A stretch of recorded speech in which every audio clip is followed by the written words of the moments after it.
400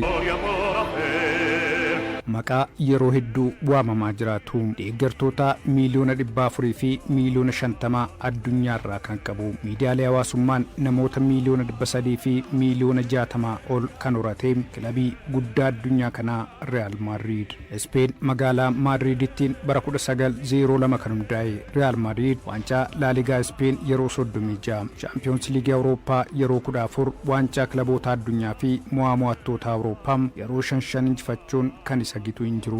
Waancaa Champions League Awurooppaa yeroo 15ffaa fudhachuuf reekoordii isaa itti fufsiisuu Bayern Munich injifachuun xumuraaf Borussia Dortmund waliin gaheera. Deeggartoonni amanamoon Real Madrid injifannoo kilabichaaf lafee dugdaati. Faaruu kilabichaa haala Madridii fi hidhannoo kilabichaa bifa adii irratti mormii hin barbaadan. Deeggartoonni kilabichaa afaan Ispaaniishiin haala Madrid naadamas Madrid gara fuulduraattiin akka jechuuti imimmaaniin guutamuun faarfatu.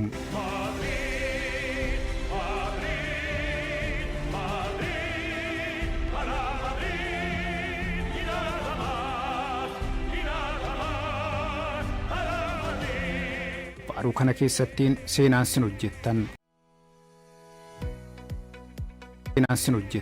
seenaan hojjechuuf deemaa jirtan eenyullee komachuu hin danda'u fedhii injifachuuf qabdan cimsaa yaada jedhu qabam. Xiyyaan fiigaa jira Madrid koo waraanaa jira ani qabsoodhaa ani bareedinaa Madrid haalaa Madrid jechuun onnee isaanirraa faarsum. Bara 2014 faaruun kun chaartii iTunes irratiin Ispeenii fi biyyoota addunyaa 17tiin sadarkaa tokkoffaa qabachuun tureera.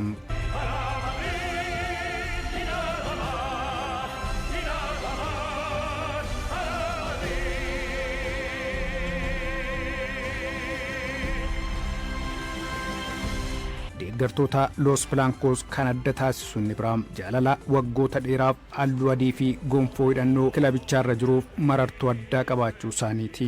Maqaan masoo Los Blancos warra adii La Casa Blanca White House jedhamuun waamamu. Maqaan kun kallattiin hidhannoo kilabichaa bifa adii waliin hidhata olaanaa qaba. Seenaa kilabichaa waggaa 120 keessattiin hidhannoo kilaba kanaa ta'uun tajaajileera. Taphattoonni fi leenjistoonni gurguddoon addunyaa dabareen kilabicha keessa wal jijjiiranis hidhannoon kilabichaa adiidhuma. Har'a hidhannoo kana jijjiiruun deeggartoota kilabichaa birattiin lola guddaa kaasisa. Kilabichi hidhannoo jaarraa tokko oliif itti fayyadame kanaaf kilaba London sadarkaa gadii keessa taphachaa ture Corinthians jedhamurraa arguun fooyyessee fayyadamuu akka eegaletu himama. Hundeessaan kilaba Real Madrid Arthur Johnson Corinthians daawwatee ture.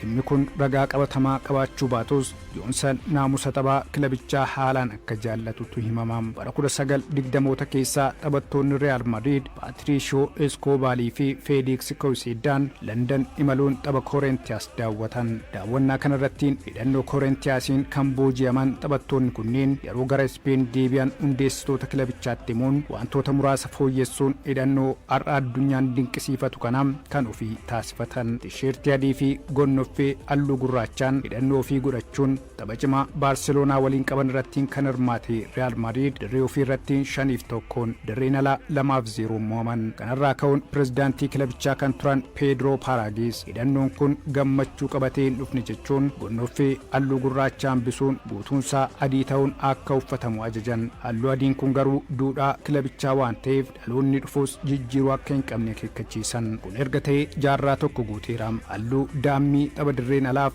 itti dabalameen alattiin halluu adiin daran miidhagaa fi jaallatamaa ta'ee har'a gaheera. Alfredo De Stefano, Raul González, Zinedine Zidane, Cristiano Ronaldo fi Ronaldo Luis Nazario de Liman fam uffachuun yeroo hundaa yaadatamu. Halluun hidhannoo kilabichaa garuu har'as jira. Hidhannoo kana kilabiin England Leeds United bara 1960 eegaluun fayyadamaas jira.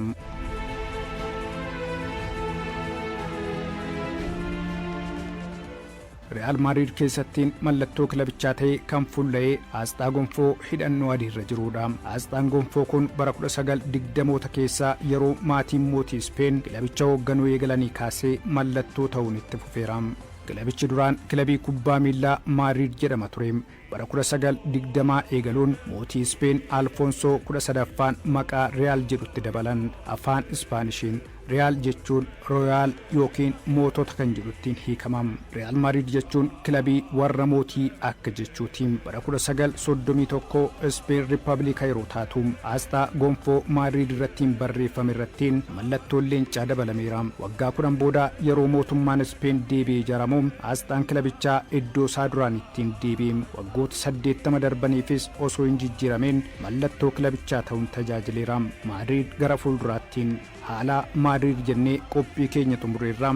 Horaa bulaa.